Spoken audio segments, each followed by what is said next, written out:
మొత్తానికి బరువు దిగింది, మ్యాజిక్ ఫిగర్ టెన్షన్ తగ్గింది. ఆదివారం 10 గంటలకు అంటే ఈరోజు మరికొద్ది సేపట్లో టీవీకే అధినేత విజయ్ ప్రమాణ స్వీకారానికి లైన్ క్లియర్ అయ్యింది. అయినా సరే విజయ్ పాలన నల్లేరుపై నడక కాదు, పవర్ టీవీకేదే అయినా సరే కంట్రోల్ డిఎంకే కాంపౌండ్లో ఉండబోతోందా?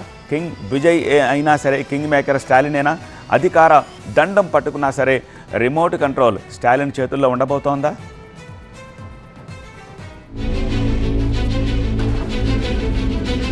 ఇట్స్ వెరీ బ్యాడ్ అంకుల్ అంటూ ఎన్నికల ప్రచారంలో విజయ్ ట్వీట్ చేశారు, గుర్తుందా? ఇప్పుడు దానికి 10 రెట్లు స్టాలిన్ రివెంజ్ తీర్చుకోబోతున్నాడా అన్న చర్చ జరుగుతోంది. ఎందుకంటే ఇప్పుడు విజయ్ కూర్చోబోతున్న సీఎం సీటుకున్న 4 కాళ్ళు సొంత బలం కాదు. ఒకటి వీసీకే, మరొకటి లెఫ్ట్ పార్టీలు, ఇంకొకటి కాంగ్రెస్, 4వ కాలు ఐయుఎంఎల్. ఈ 5 పార్టీలు కూడా డిఎంకే మిత్రపక్షాలు. కాంగ్రెస్ మినహా వీసీకే, లెఫ్ట్ పార్టీలు, ఐయుఎంఎల్ అంత ఈజీగా విజయ్ వైపు మొక్కలేదు. 4 చెరువుల నీళ్లు తాగించాయి. స్టాలిన్ తో చర్చించాకే, స్టాలిన్ తో మంతనాలు జరిపాకే, 3 రోజుల పాటు వరుస సమావేశాలు నిర్వహించాకే, చివరకు స్టాలిన్ గ్రీన్ సిగ్నల్ ఇచ్చాకే టీవీకేకు సపోర్ట్ చేశాయి. విషయం స్వయంగా వీసీకే, ఐయుఎంఎల్ పార్టీల అధినేతలే చెప్తున్న పరిస్థితి.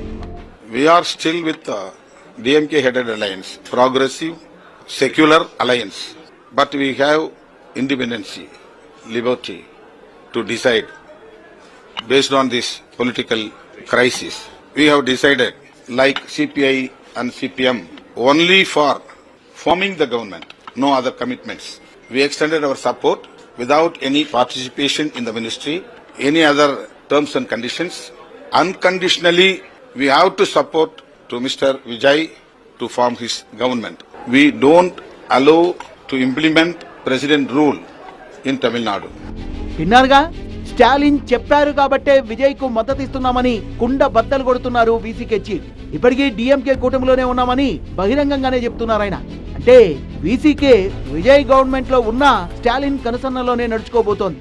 వీసీకేనే కాదు, ఐయుఎంఎల్, లెఫ్ట్ పార్టీలు డిఎంకే నుంచి విడిపోయి టీవీకే వైపు వచ్చినట్టు కనిపించినా స్టాలిన్ తో వాటికి సుదీర్ఘ అనుభవం ఉంది.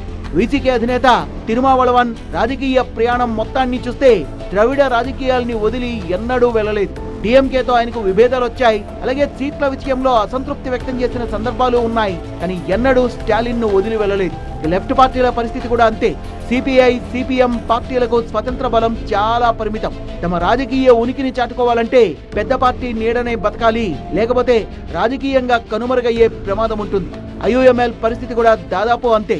ముస్లిం మైనార్టీ ఓటు బ్యాంక్ ను కాపాడుకోవాలంటే అధికారానికి దగ్గరగా ఉండాలి. తమిళనాడులో ఆ స్పేస్ ను ఇప్పటి వరకు డిఎంకేనే ఇచ్చింది. అందుకే స్టాలిన్ పట్ల ఇప్పటికీ వినయ విధేయతలతోనే ఉన్నాయి ఆ పార్టీలు.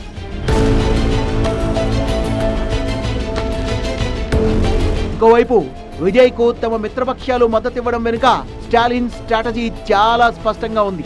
టీవీకేను కాదని ద్రవిడ పార్టీలు ఇప్పుడు ప్రభుత్వాన్ని ఏర్పాటు చేస్తే ప్రజల్లో అది తీవ్ర వ్యతిరేకతకు దారితీసే అవకాశం ఉంది. ఆ వ్యతిరేకత టీవీకేకు సానుభూతి రూపంలో బలం మరింత పెరిగే ప్రమాదం ఉంది.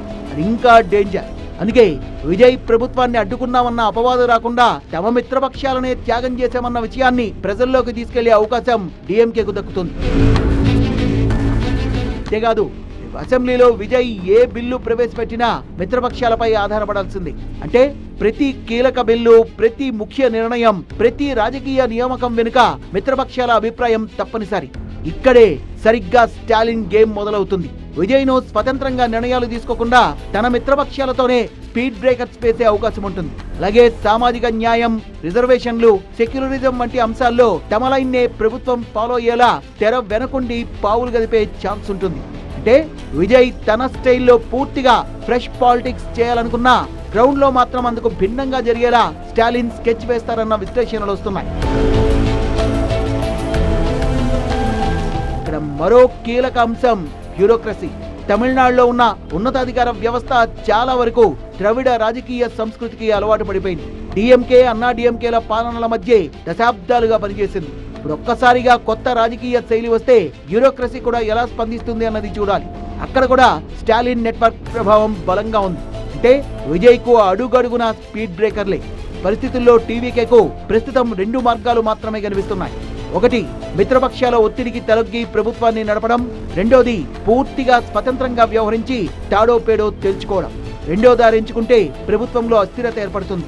మొదటి దారి ఎంచుకుంటే రిమోట్ కంట్రోల్ ప్రభుత్వం అన్న చెడ్డ పేరుస్తుంది. మరి ఇలాంటి క్లిష్ట పరిస్థితుల్లో విజయ్ ప్రభుత్వాన్ని ఎలా నడుపుతాడో అన్నది ఆసక్తికరం.